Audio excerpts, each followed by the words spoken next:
If you study the writings of the so-called early church fathers, they gave three justifications for changing their day of worship to Sunday.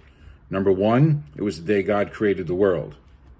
That may be so, but that's not justification for making it a day of worship. If it was, God would have made Sunday the Sabbath back at creation.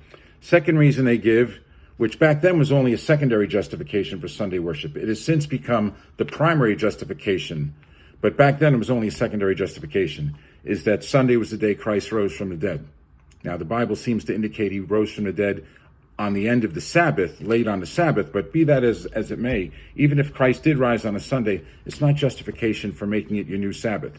The third reason, which seemed to have the preeminence back then, was that Sunday is the eighth day. You could read a lot of weird writings about the eighth day. Man was given 6,000 years, and after that you have a 1,000-year millennium, which is symbolized by the 7 days of the week. The seventh 1,000 year, the millennium, is pictured by the Sabbath. That's true, but then they believed that after that you had a permanent eighth day, or as Pseudo-Barnabas writes in the Epistle of Barnabas, chapter 15, I will make the beginning of an eighth day, that is, the beginning of another world. A lot of talk about the eighth day following the seventh day.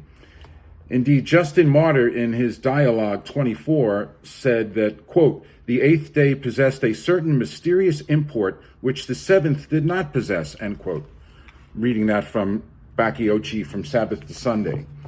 So they used this weird nonsense about a so-called eighth day being justification for changing the Sabbath. Incidentally, if you read 1 Kings 12, Jeroboam was worried that he would lose his people and they would defect back to Rehoboam if they went to Jerusalem to sacrifice and keep the feasts. So what did he do?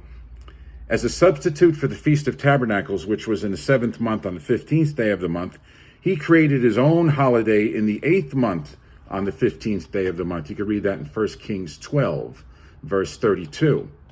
So we see two instances where people who wanted to disobey God changed from the 7th to the 8th.